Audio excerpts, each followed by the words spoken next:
Nick, can we put together a highlight roll of all of Chris's really bad puns?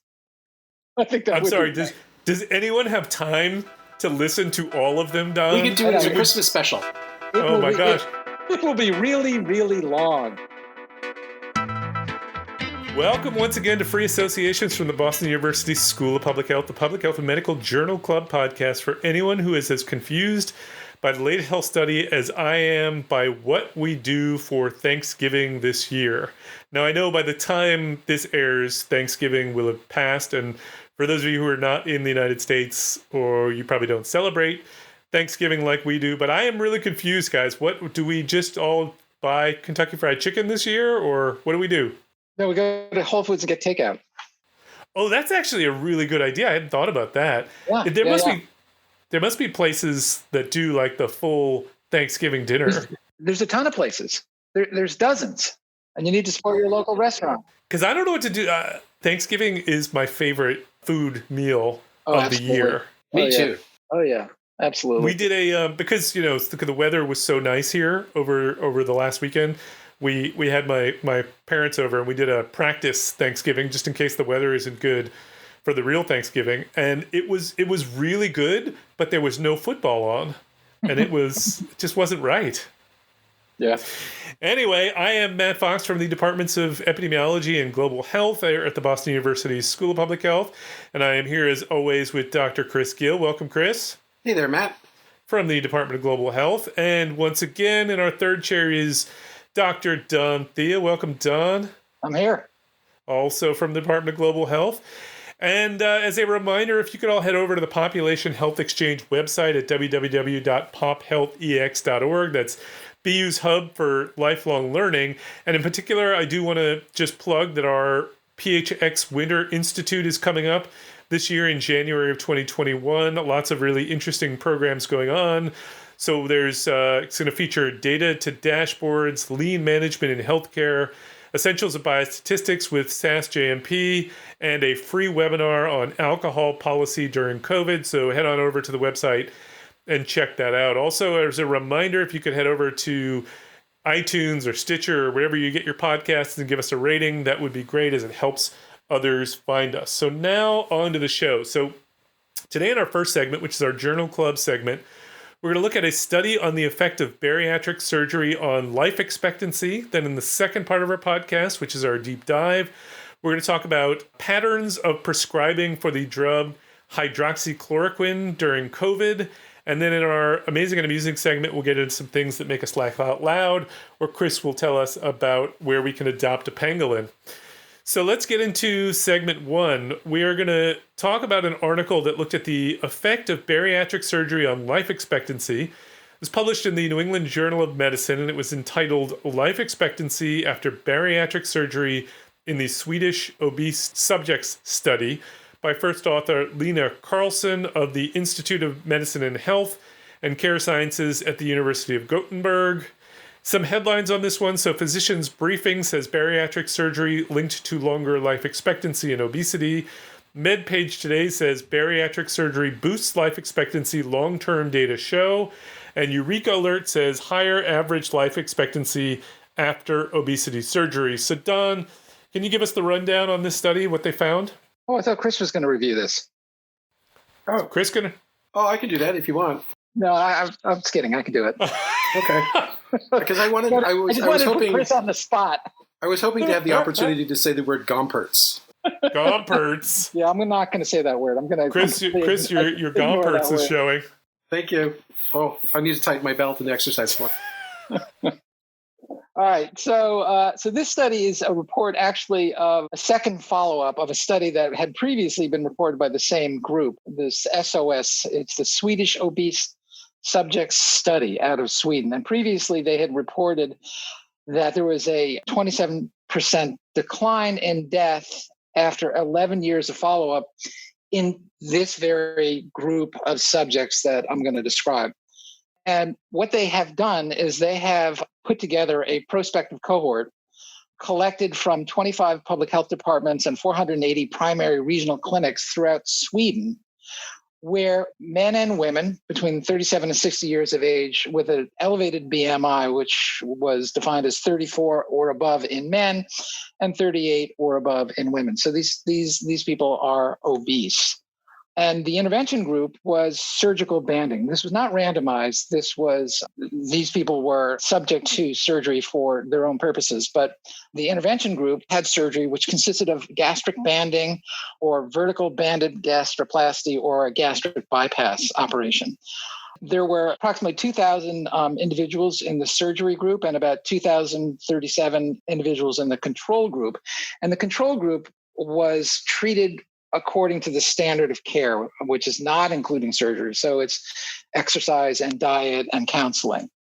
And if individuals in one of the respective groups got the intervention in the other group, so for instance, if the individuals who got surgery had their surgery reversed, or if the individuals in the control group ended up having surgery, their follow-up was censored at the point at which they crossed over. They also included a reference group, which was randomly selected from the sort of demographic database that is kept in Sweden of, I think, the entire population, where they basically just included individuals who did not have an elevated BMI and likewise followed them over time to look for some of these same outcomes. The analysis was an as-treated analysis, as I mentioned. So individuals would be censored if they got the operation in the wrong group or the operation was reversed. The analysis was a proportional hazards regression, and they controlled for age, sex, level of education, married status, smoking, secular year, BMI, history of cardiovascular disease, diabetes, hypertension, insulin level, cholesterol, and a few other things. And the demographics and the baseline characteristics of the two groups were pretty well balanced as far as age, though the surgery group had a fewer number of individuals who had achieved a university diploma. They had a higher BMI of 42 versus 40 and a higher waist to hip ratio. They had more hypertension, more diabetes, and more total cholesterol and smoking. So there wasn't really exceptionally good balance between the two groups at baseline. The reference cohort that I mentioned of individuals, of course, had a lower BMI by definition, and they had less hypertension and diabetes, as you would expect in a population in which obesity is less prevalent. So the BMI fell in the surgery group, and it did not fall in the control group. And the BMI remained low in the surgery group. It inched up a little bit over the years, but essentially it remained considerably lower than it was in the control group. And they're reporting on the results at 24 years after surgery and 22 years after the controls were enrolled in the study. So a really pronounced long period of observation. Mm-hmm. They also were remarkably successful at getting outcomes in terms of death. It was something like 99 and 100% in these two groups. And the bottom line is that in the surgery group, there were 457 deaths, which was equivalent to about 10 deaths per 1,000 person years. And in the control group, there were 539 deaths, which was equivalent to 13 deaths per 1,000 person years. And in the reference group, there were 125 deaths, which was equivalent to about 5.2 deaths per person years. And the hazard ratio in the surgical group in comparison to the control group was 0.77. So there clearly was a benefit in terms of lifespan when compared to the control group. And the hazard ratio in the reference group was 0.44. So really the bottom line is that this bariatric surgery seems to work and seems to allow these individuals to enjoy a longer lifespan. But even with the surgery, their lifespan was not as long as the reference group, in which obesity never was an issue. Yeah, so clearly there is, at least in terms of taking their findings at face value, a benefit associated with the surgery. So the title of the study is around life expectancy and not specifically around mortality, which is similar but not the same thing. So they did also report adjusted median life expectancy for the surgery group was 3 years longer than the control group, but 5 years shorter than the general population, which I thought was it's a really concrete way to try to understand why it is that they had these two different comparison groups, because in one case you're comparing, to a similar population without the surgery, and in one case you're comparing it to the general population, and so you get a better sense for sort of the differences in reference to different reference groups. Chris, what was your take on this study? I thought it was a very interesting study. I thought there are a couple parts of it that were sort of confusing to me up front. The first one, these are trivial, I should say, but the first was that it took them a long time to really categorically state that this was not a randomized controlled trial. They didn't actually say that until the discussion. So and I was like, so couldn't you interesting. just said it? This is not an RCT. This is a case control study. Well, this is a cohort study. What is it? It's a different exposure, right? No, it's a cohort study. It's a cohort Chris, study. The first note that I wrote is not randomized, and I wrote that because I spent so long thinking it was a randomized trial combined with a cohort. And then I realized, no, it's not a randomized trial at all. It's just 3 cohorts. Right. It's a quasi-experimental design in a way. I don't even think it was quasi-experimental. Yeah, because we don't even know why they chose to do it or they didn't choose to do it. It was a purely observational study. It's a cohort study. Wait a second. They did describe why they chose not to do it as an RCT, and that was that at the point at which they initiated this study long ago, 27 years ago, bariatric surgery was new, and they weren't as good at it, and they were seeing increased mortality and serious morbidity associated with these operations. So they didn't feel as if it could be ethically done. However, in the interim, we've gotten the world has become a lot better, and the risk of death and the risk of serious complications has come down markedly. And there have been RCTs that have been done in another situation. Yes. No. I accept all of that. I was just puzzled why they didn't opt for making it stating it clearly, stating it perfectly obvious. Right. In the abstract, this is like a cohort study. Like in the title. A cohort study. Yeah. I think they could have done that. So the other one that I struggled to sort of understand methodologically is they didn't really explain very well how they did the matching. And actually, when you look at their table 1, where you look at the cases of the controls, they're pretty darn well matched for most things. Not all, because they had the intervention group had a higher risk profile than the controls. But it did sort of make me think, well, is it a randomized controlled trial? And then it wasn't until the discussion and that paragraph that you described just a moment ago that I was like, oh, yes, it's not. How weird that they didn't just say it. So with all that set aside, I thought it was interesting in a couple of ways. And I really just have 2 points. And so the first one is that I suspected, after reading the description of the cohorts, that the effect of the bariatric surgery was probably a little bit underestimated, because it seemed that the people who opted for bariatric surgery were on average quite a bit sicker than the ones who chose not to. Right. And so that would make them fail at a higher rate. And so perhaps if it had been a randomized trial, I'm speculating here, it would have looked a little bit better, actually. So, but that's speculation. And the second thing is that if you look at the Kaplan-Meier curves, you have this longevity curve for the reference population, and then the curve for the people who didn't undergo bariatric surgery, which is much lower, and then the curve for the bariatric surgery people, which is in between those 2 other curves, as you would expect, but actually quite close to the curve for the people who didn't get bariatric surgery. It bought them a couple of years, 3 years perhaps, but the effect was less than I had been hoping to see. And so that makes you think, well, the average age of the people who did the surgery was like 47, so they have a lot of miles under the hood before they opt to do this thing. Does that suggest that if someone has morbid obesity in life, in adult life, that to get the full benefit of bariatric surgery, you should probably do the operation as soon as possible rather than waiting until they're almost 50?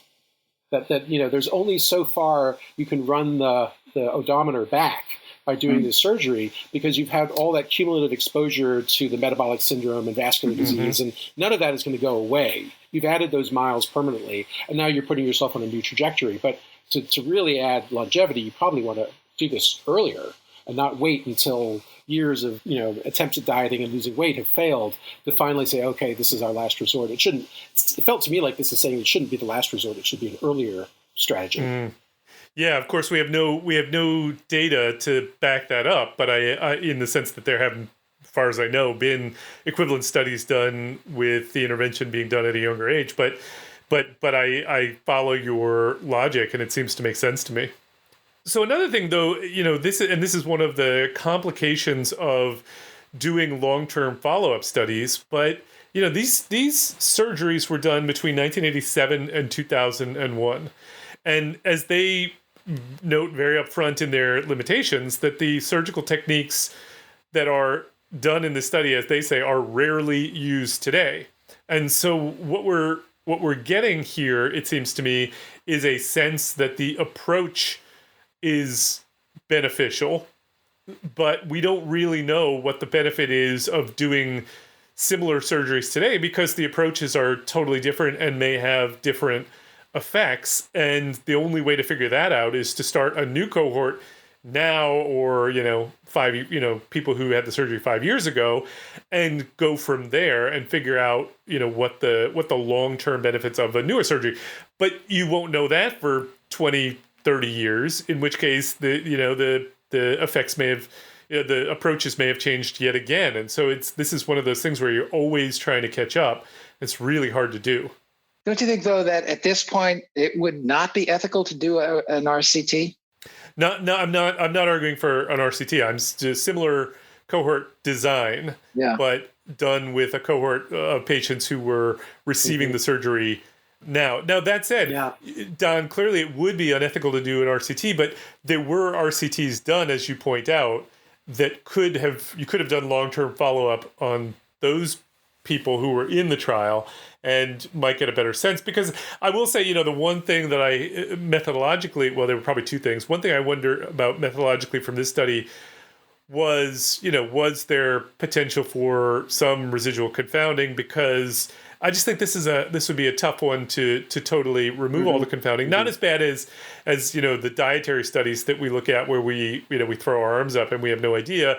But I suspect that there is some residual confounding in these studies, just based on who decides, as Chris points out, who decides to get the surgery, or who is recommended for surgery, particularly back in 1987, through the early 90s. So that doesn't mean I don't think that the effects are real. I just think we don't know exactly what the effects are. Yeah, there's an aspect to this that makes clear how very difficult it is to study this procedure, because you're looking at a 10, 20, 30-year horizon to know the ultimate benefit of that. And at the time you're waiting for the results, the techniques and the approaches, and presumably all the sort of, peri-surgical medical care that goes along with this, is also evolving. It's a little bit like that Johnny Cash song, One Piece at a Time, where his car, after 30 years comes out as this hybrid of all the pieces he stole over the decade of working for Chevrolet. So I don't know that song. Oh, it's a great song. Okay. It's a classic country western song. So it's the story about this guy who works at a Chevrolet plant, and he decides he wants to get his own Cadillac, but he can't afford it. And so he steals all the pieces to build the Cadillac, but he does it by taking them out one piece at a time in his lunchbox and assembling them over slow motion. But it takes him 30 years to get all the pieces to build his Cadillac. And by that time, Cadillacs have changed multiple times. And so the final machine is this weird sort of hybrid cyborg monstrosity of 30 years of Chevrolet designs all crammed into one car. And just the most bizarre looking vehicle one can imagine. And it's kind of the same thing here, where the surgery is changing over time. And so we're sort of saying bariatric surgery, analyzing as if it's this one thing, but it's not this one thing. It's an evolving field, and the surgeries that are done in 1997 are different from the ones that are done in 2007. And I mean, absolutely. And not only that, even in 1987, or let's say mid-90s, there were multiple different procedures that are being aggregated in this exposure, defined as bariatric surgery. And so there are these, it's not clear whether, if you separate it out by the different approaches over time, you might be able to, tease out which ones were the most effective. That's right. So the other methodologic issue that I find, and this is more of a general concern with these types of cohort studies, where you're trying to match people, and I do want to just, for the audience sake, just say, Chris, you referred to cases and controls rightly, but this is not a case control study. It's a cohort study. So these are people who had the surgery, or people who didn't have the surgery as the exposure. it's very difficult to figure out what the zero time is for people who didn't have the procedure. If you have the procedure, then we know we start your follow-up time at the moment of getting the procedure. For those who didn't get the procedure, it's not always clear what the right time is to start the follow-up time. And in particular, how do you ensure that anybody who died related to the condition doesn't get excluded from the follow-up because they couldn't get the surgery, but because they're in the control arm, we don't know that whether they ever would have gotten would have been eligible to get the surgery or not, and so you just throw them out. And we know from lots and lots of work that can lead to a substantial amount of bias.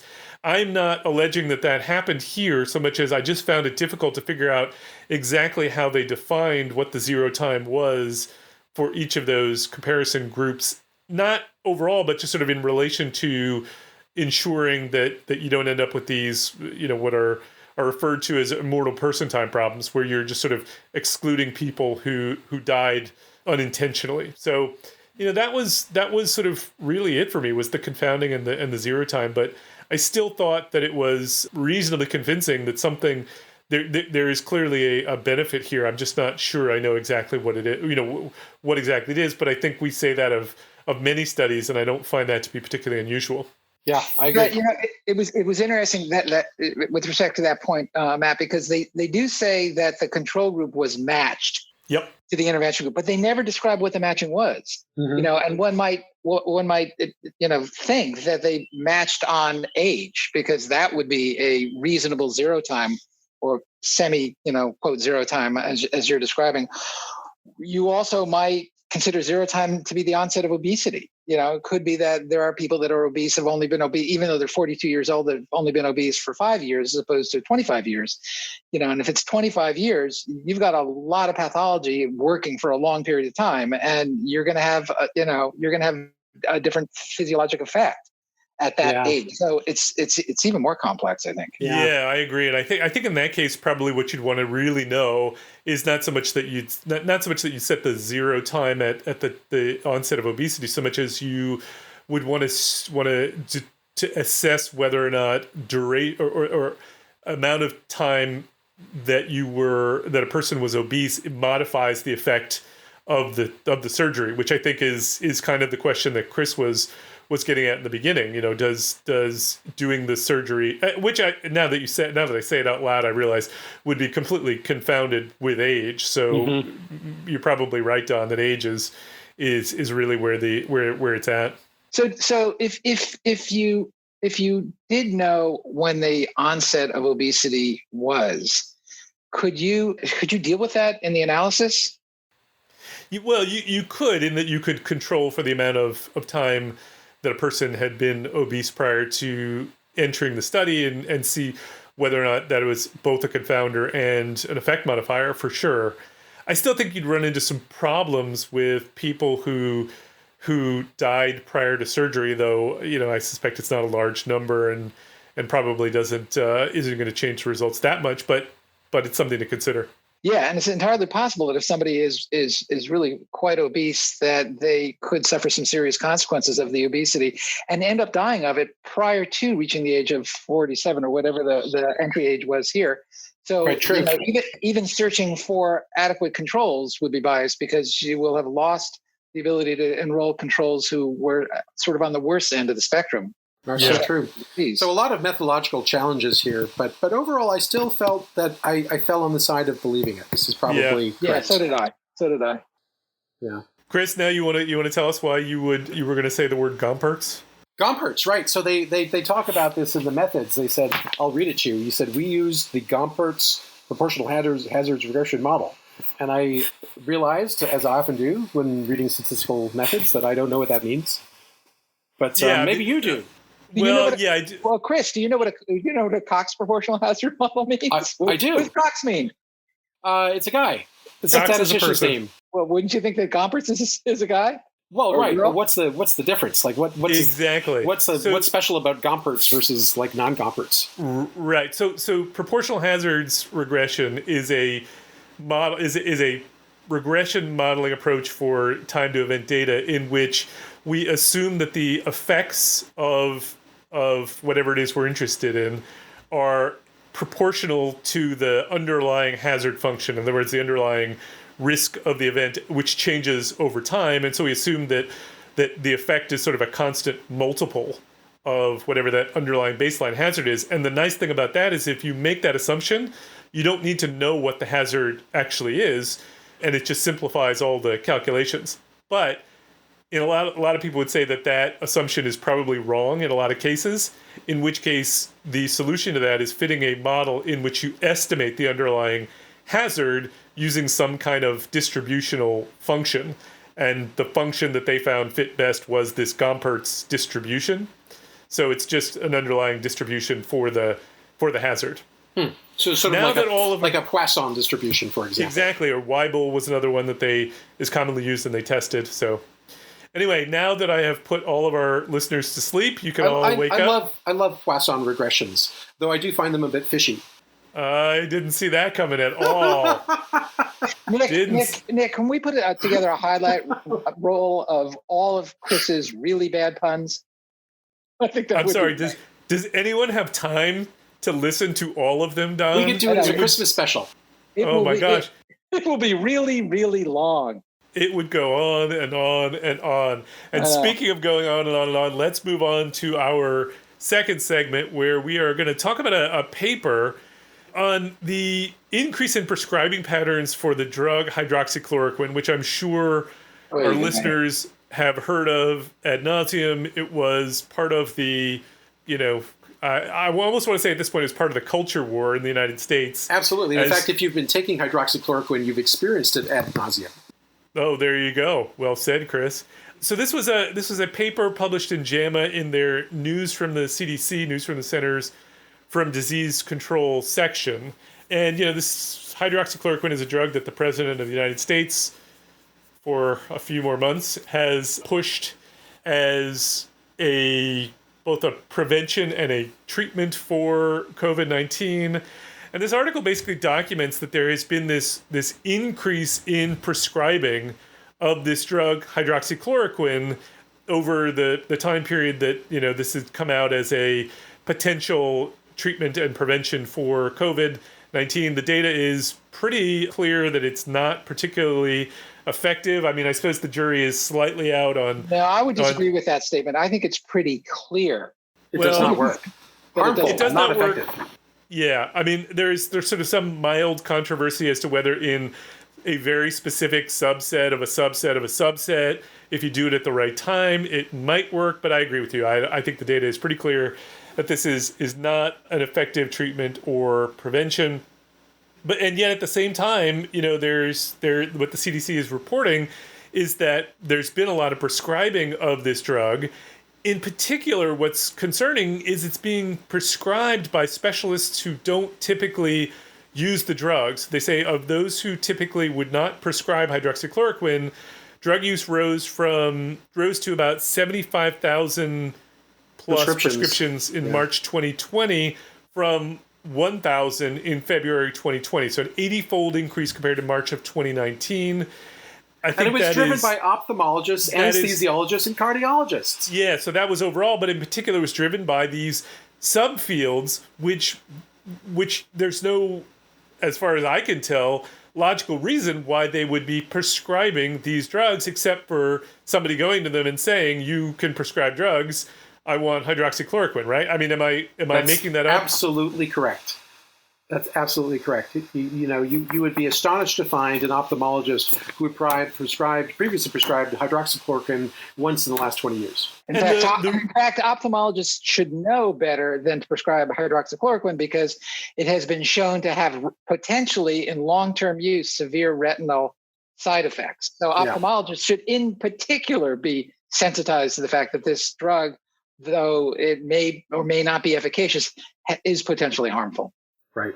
So the other concerning thing about this is the drug was in short supply, and there are of course conditions for which this drug is actually needed, and so this overprescribing of a drug that seems to be not effective in treating or preventing COVID-19 is being diverted with no expectation of benefit and preventing people who might actually need it from accessing it. So, I mean, this falls in the category of so many of the things that we are disturbed by over the course of this pandemic. But, I guess my question to you guys was, could this have been prevented? I mean, once the president of the United States starts arguing for this drug to be used, and you get fringe maybe not be the right word, but you get a very limited few number of epidemiologists and doctors arguing that it is effective when the evidence doesn't support it. How do we, like with when we talked about the vaccine hesitancy, how do we prevent things like this from happening? Is there anything we could have done differently? Well, we could have different presidents elected in 2016. Yeah, well, let's look at the counterfactual on that one, Chris. Yeah. To me, Matt, one of the really depressing things in reading this report and realizing how influenced that our ophthalmology, cardiologists, and other colleagues are to non-evidence-based decision making. Mm-hmm. That they jumped to the conclusion that there was potential efficacy here when it was clearly not adequately proven, with some risk associated with it. And whether that was because they were being dunned into submission by their family and friends to write these prescriptions is kind of beside the point. I would not have expected it of our colleagues to be that susceptible to this kind of broad speculation. You can understand it in the lay public, but amongst people who are, trained and well-versed in science and evidence-based decision-making, this was a complete outlier. Mm-hmm. So let me ask you this question. So my sense is that particularly in the era of drug advertising on television, that people go to their doctors all the time asking for prescriptions for very specific medications. And if they, push enough, they, in some cases may be able to get that medication prescribed to them, presumably as long as the provider doesn't think it's going to do harm. And so the question is, if this was not a pandemic situation, is this the kind of thing where, if it were, sort of just some other drug which there was reasonable access to and it wasn't causing, people from being prevented from accessing this medication, does this happen all the time and we just don't pay much attention to it? And therefore this is part of a larger pattern, or is this an isolated thing because of a pandemic? Well, I guess I would start by saying that there was probably a window earlier on where we were looking at just the original data coming out of the French study, the Raoul study, which I think has now since been thoroughly discredited. But at the time, it was the only evidence available and seemed very promising, and the situation was very dire. So I want to say that I'd like to be somewhat sympathetic and say that maybe some pattern of prescribing of hydroxychloroquine earlier on in that information-free zone or infopenia period maybe was not so completely irrational. But the problem is that we've now gone long beyond that, and there have now been many studies, one after another, really showing hydroxychloroquine has no impact and possible harm, either as prophylaxis, as Don was saying, or for treatment. So that is, I think, where I would start. And then the second one is that I've never seen the politicization of a medicine before. And that is, again, just such a bizarre facet of our current politics. Well, hang on. So you wouldn't put antiretroviral therapy in the category of a drug that was highly politicized in the sense that it was, activists were strongly pushing for access. Okay, no. I think I take your point, but I think there's a qualitative difference there because the politics around antiretroviral therapy for HIV were about access and equitable access. Yep. And here, that's not what we're talking about. Hydroxychloroquine is a dirt cheap drug. It's an orphan drug. It's generic. It's not an expensive medication at all. So the issue is really who was writing prescriptions for whom, right? And then so there was a sudden demand driven by Republican versus Democratic politics around the use of this medication. And that is such a strange thing. Yeah. Yeah, and Matt, being somebody who has actually lived through the HIV epidemic, the early stages of the HIV epidemic, there was a lot of pressure being put on by ACT UP and the gay community on Tony Fauci and on the NIH to get access not only to the drugs, because early on there were very few, if any, drugs that were proven, but it was really access to clinical trials. And for the NIH to really step up the number of clinical trials and the number of medications that they were testing, and to have there be really good access to being involved in those clinical trials. So to me, that's a completely different perspective. That's really, let us participate in generating the science. And that's totally different than this situation where the president 100% agree. is shilling a drug that has no proven efficacy. No, 100% agree. I was only reacting to the idea that a drug drugs had never been politicized before, for which I think, drugs are politicized all the time. But I agree with you that in not in this way. This is an incredibly unusual way. Though I would say, one other analogy might be, and it's not a drug so much as it's screening, whereas there are people who believe that screening for certain, let's say, cancers absolutely save their lives. And then if there is evidence that suggests that such screening programs aren't actually doing much to save people's lives, it becomes a political football, because you have given people screening that they believe worked for them and they believe that is going to save lives, even though the evidence doesn't actually suggest that. It's very hard to go back. So I think there are situations that are similar, but to go back to the main point around this particular situation, is there any positive in this, in that obviously it's mostly negative, but is there any positive in that the change in prescribing was driven almost entirely by these 3 subspecialties, which is to say that those who actually probably would be doing the majority of caring for people with COVID were not using these drugs? Say that again, Matt. Well, I guess what I'm just saying is that because there is this large increase in the prescribing, but it wasn't by people presumably who are actually treating people with COVID. It suggests that those who were actually caring for COVID patients were not buying into the hype and were not prescribing hydroxychloroquine to people in hopes that it would work. They were following the evidence, presumably. Well, from this report, I don't know that we know that.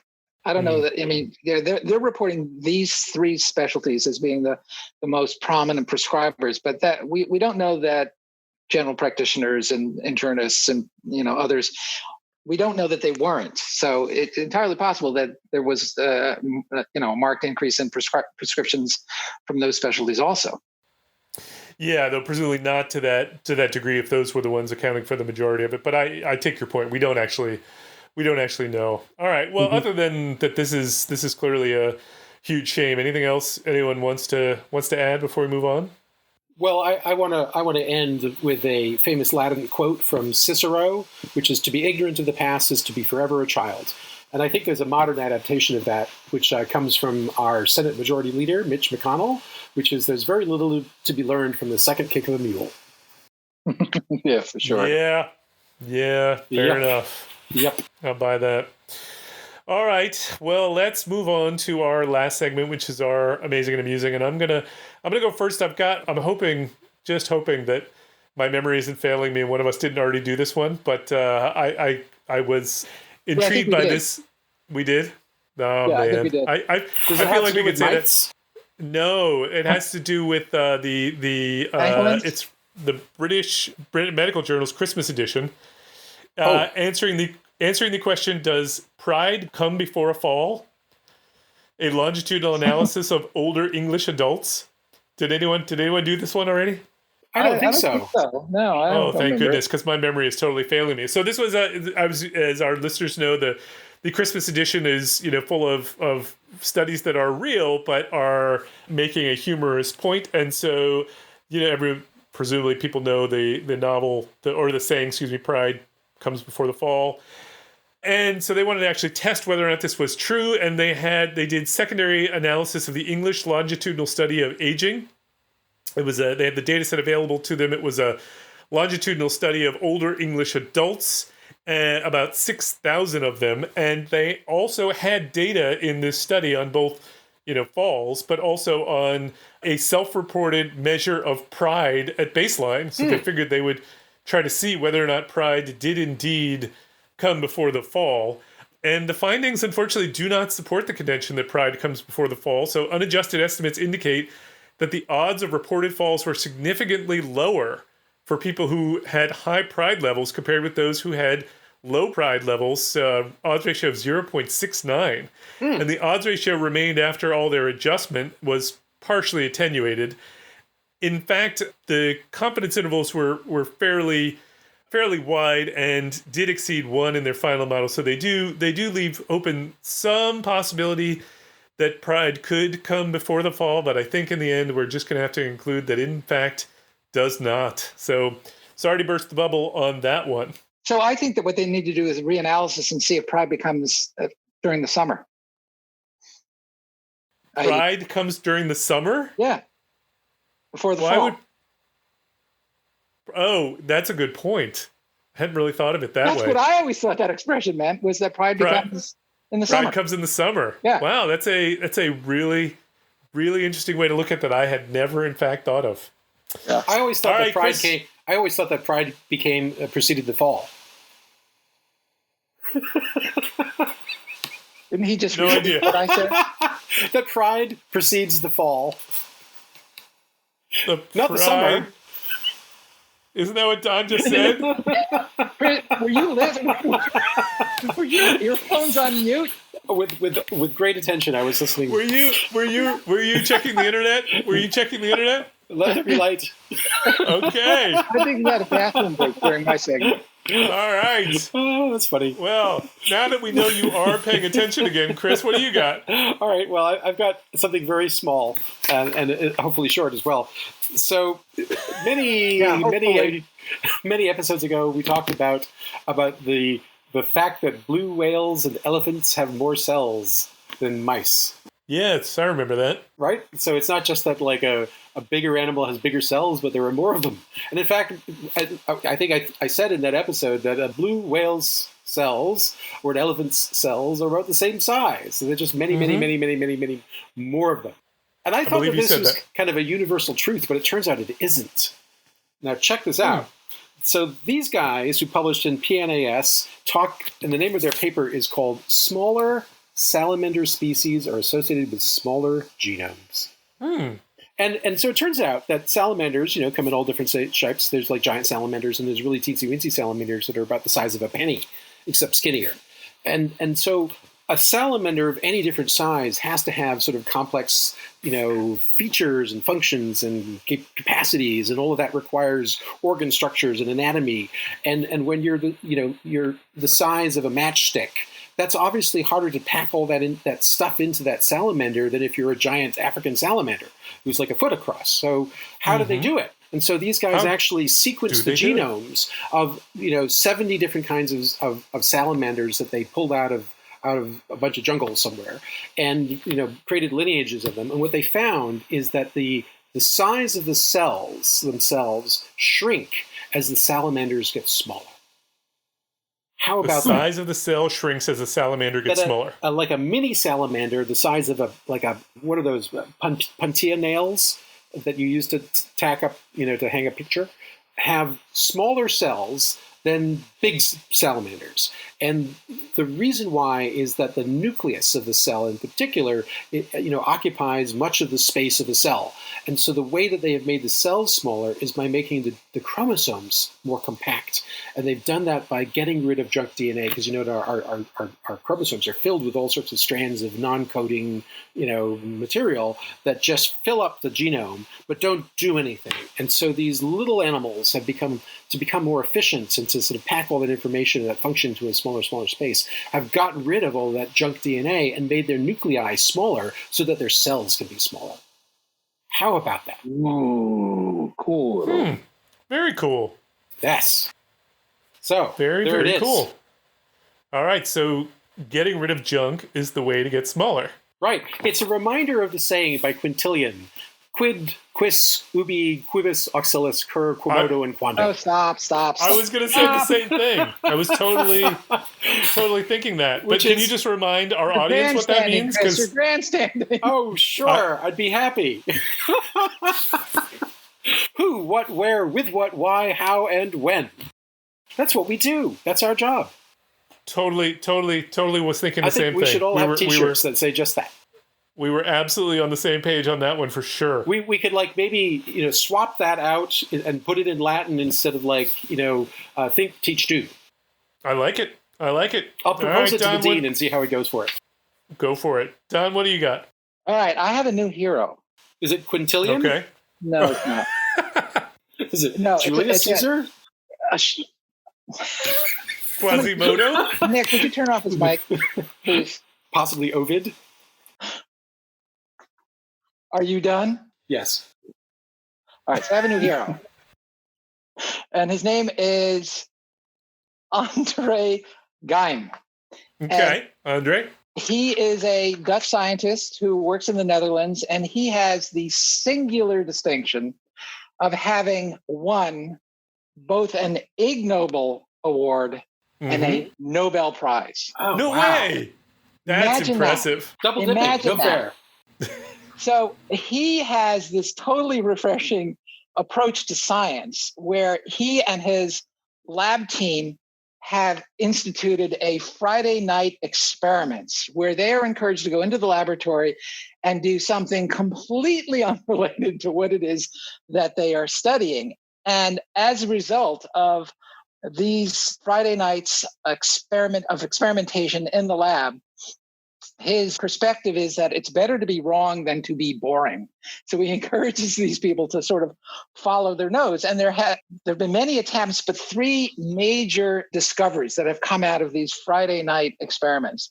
The first one was the one for which he won the Ig Nobel Prize. And what he decided to do was to try to figure out whether a very, very powerful magnet has an effect on things that we ordinarily don't consider to have a charge.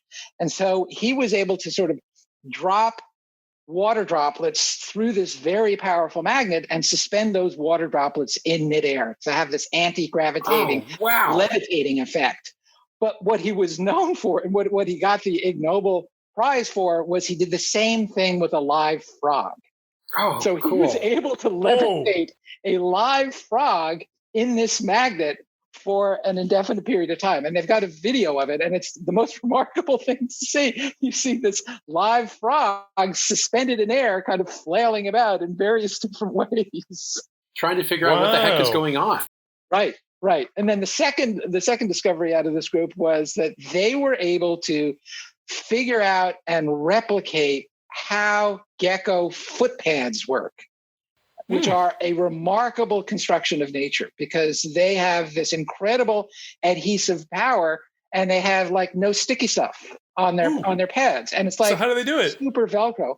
Well, when you take an electron microscope and you bore down on the foot pads of a gecko, you see these what they call stellae, which are like little fingers that crop up. And if you focus down on the tips of those stellae, there are yet another set of stellae and another set of stellae until you get this incredible surface area on the foot pads of these geckos, so that when they come in contact with an extremely smooth surface, I mean, they can walk up mirrors, that the surface area that's in contact with the surface actually takes advantage of van der Waals forces. So these intermolecular forces that, when taken together over all of this huge amount of surface area, actually bonds the foot pads of the gecko to the surface. And then they're very easy to break because all you have to do is sort of twist it to the side a little bit, and it can then then dislodge. And so he made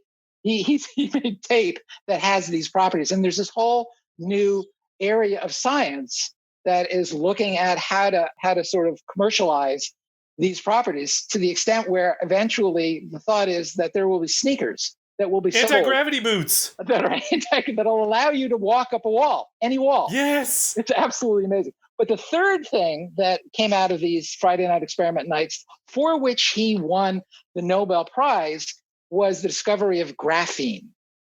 And graphene is a form of carbon that is one atom thick, but has incredible strength. So that if you were to take a graphene monolayer and put it over a pail and have the weight of a truck bearing down on the graphene surface area of the point of a pencil, the graphene would be able to withstand that pressure.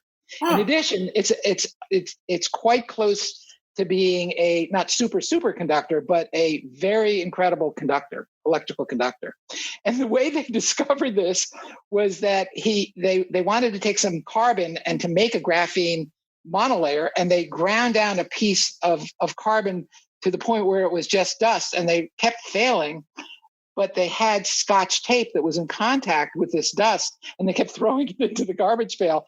And then they realized that if you take Scotch tape and you apply it to a source of carbon and you tear it off, you essentially are creating a one atom monolayer of carbon, and that's the graphene. And that's so cool. That's what he won the Nobel Prize for. Wow. And his team submitted a paper summarizing their findings in Nature. The journal rejected it twice, which is such a common fate for historically path-breaking ideas that it could signal an unintended compliment. One referee said that it did not constitute a sufficient scientific advance, which was cited later by Geim in his Nobel Prize award-winning speech, which he called a random walk to graphene. That is fantastic. That is so amazing? Cool. That is so cool. It actually is quite inspirational too. Yeah, he's my new hero. He's really mine. I think he's mine too. He has a complete sense of humor about this. Can I ask more about the geckos and their amazing footprints?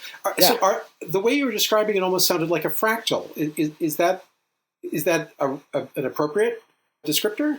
Not in what I've read. I'm not sure how you would really bind the two together.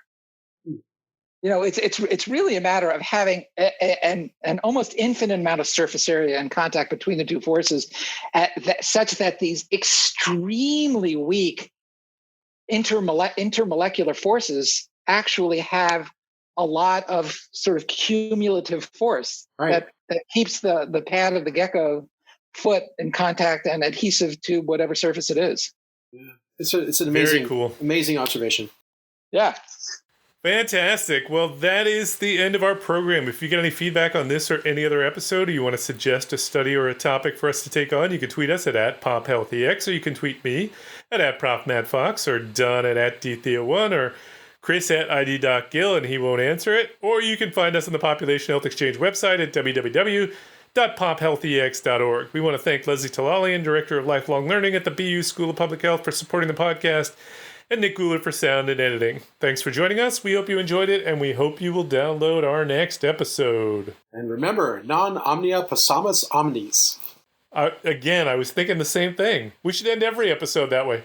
Illegitimatum non carborundum. There you go. We can't do all. We can't do it all. E pluribus unum. Bye.